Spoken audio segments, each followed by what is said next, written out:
I can't. We're going to President Putin, apparently, is now speaking. Thank you for your patience. Just a few minutes ago, I addressed people on the square, and I talked to members of my campaign. I'd like to reiterate some of the things. Of course, there are trends, there are certain obvious things, but it's very clear that without your direct, professional, and sincere support, results would have been very different. So once again, I would like to thank all of you, thank all the voters, in fact, everybody who voted for me. And I said something on the square, and I would like to repeat it once again here.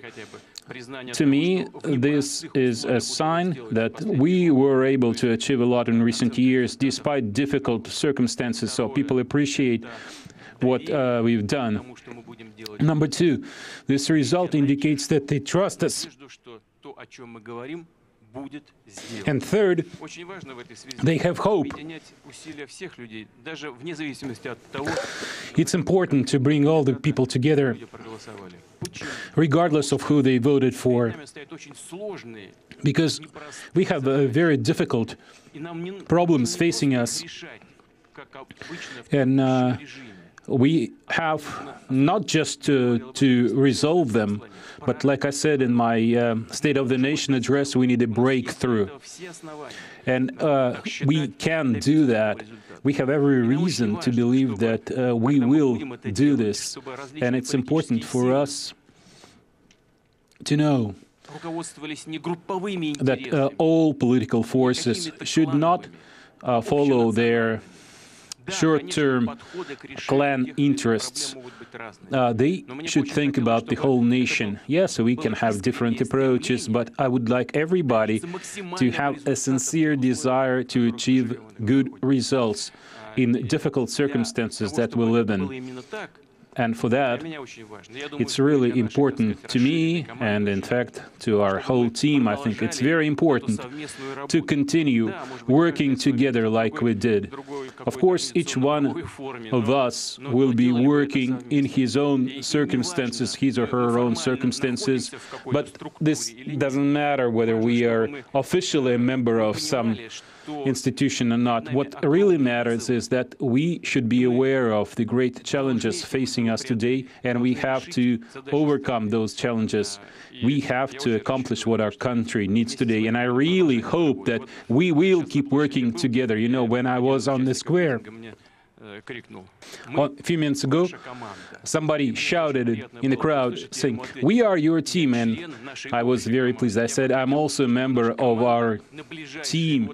I would like to preserve this team in the years to come. I want us all to work together for Russia, for our country." Thank you very much.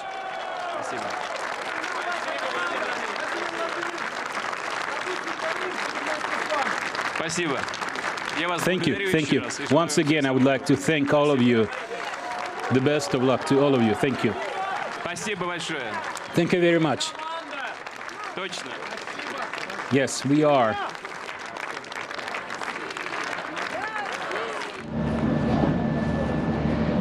Okay, that's Vladimir Putin there speaking at his campaign headquarters in central Moscow there. Clearly a very good night for Vladimir Putin, much higher than he expected. Yeah, latest we've just been getting in now, actually, that he's up to around about 75% of the early vote, the preliminary vote. It's still not officially been signed off, far from it yet, because only about 50% of the votes have been counted yet. But we'll keep you posted. Now, of course, we're interrupted by the president, current, and going into the next 6 years as well, by the looks of it.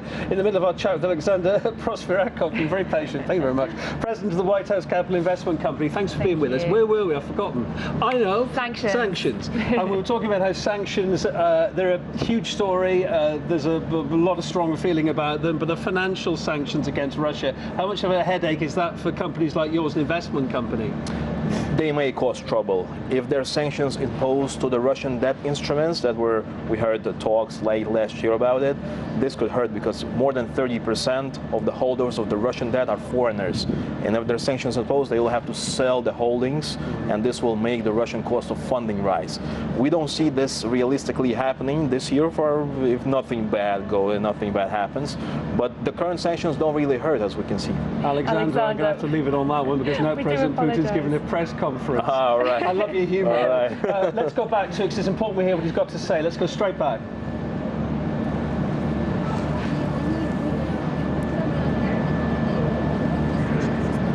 There was this situation with the poisoning of Sergei Skripal during the race. So what do you think about Russia-EU relations? Well, as regards this tragedy that you mentioned, I learned about it from the media, and the first thing that came to my mind that if this was a military-grade substance, they would have died straight away. You have to understand that. Second, Russia doesn't have chemical weapons. We've disposed of all our chemical weapons, observed by international monitors, unlike some of our international partners who promised to do the same, but unfortunately failed to deliver on their promises.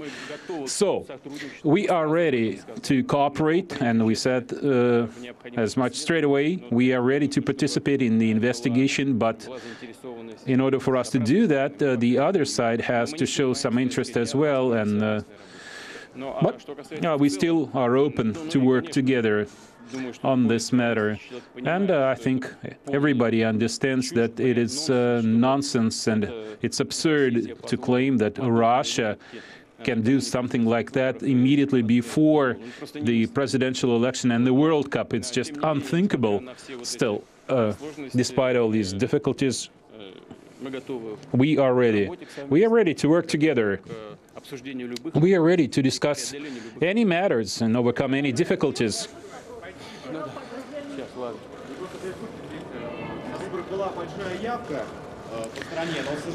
The turnout was quite high, but unfortunately our neighbors, Ukrainians, did not allow Russians to vote in Ukraine.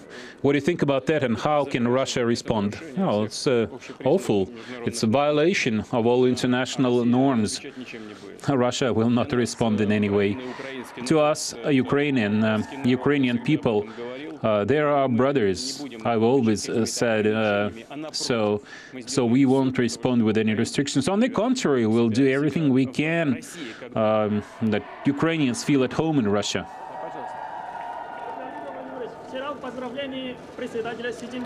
Yesterday you congratulated Chairman Xi Jinping. Are you confident that bilateral relations between Russia and China will prosper?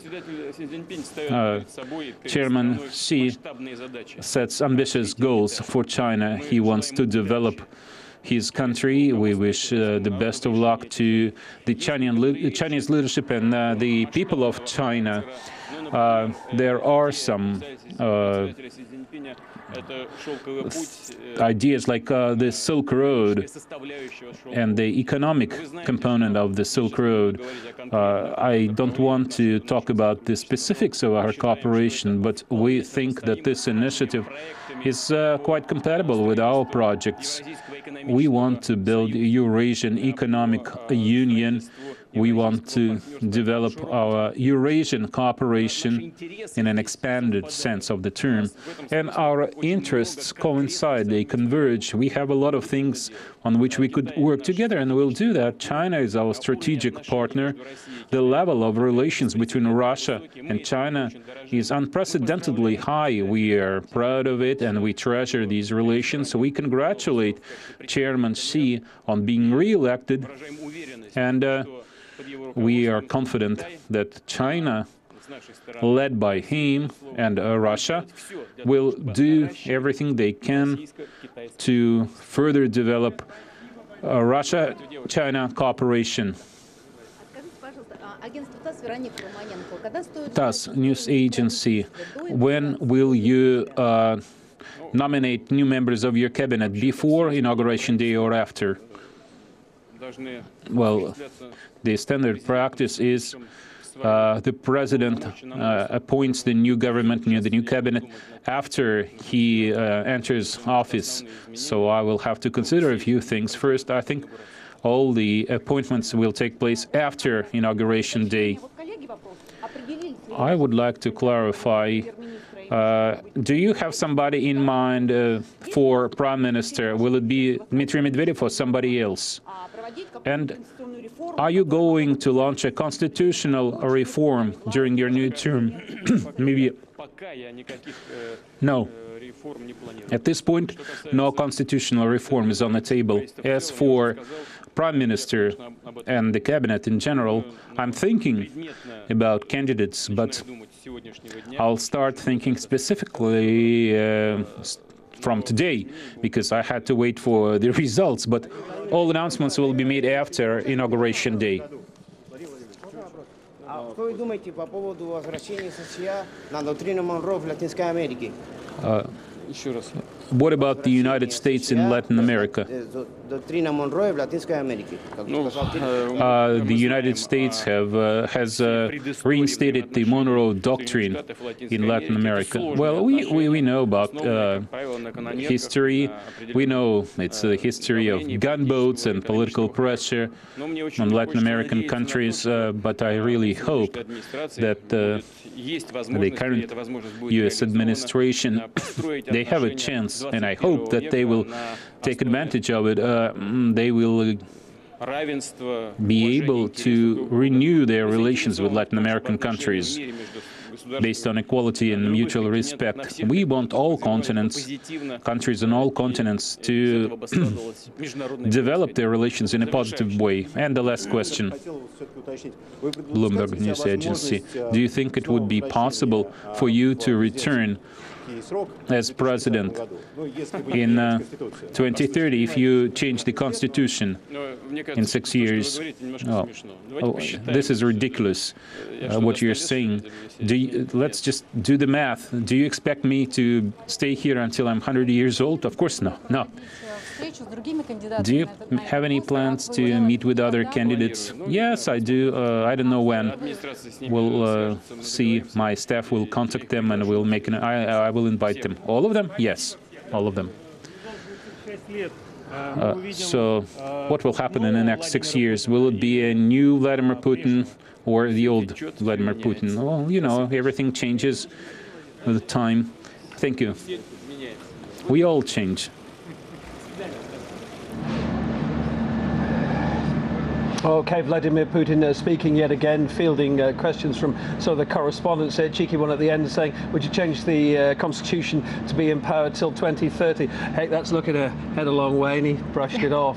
But it I'm sure we'll still be here, Kevin. Yeah, probably. Well, hopefully. As it stands at the moment, it does in fact look, of course, very strongly. It's almost dead certain that Vladimir Putin will be going through to the next 6 years. Just looking at the Gulf Today reporting it, across Twitter and some news feeds. The Gulf Today, for instance, just 2 minutes ago, saying Putin has 75.01% of the votes as it stands at the moment. It's going to go up and down a bit in the Russian presidential election after 50% of the votes counted. So all the broadcasters, as you'd expect, are talking about that. Vladimir Putin, his camp in the central Moscow, Igor Zhdanov,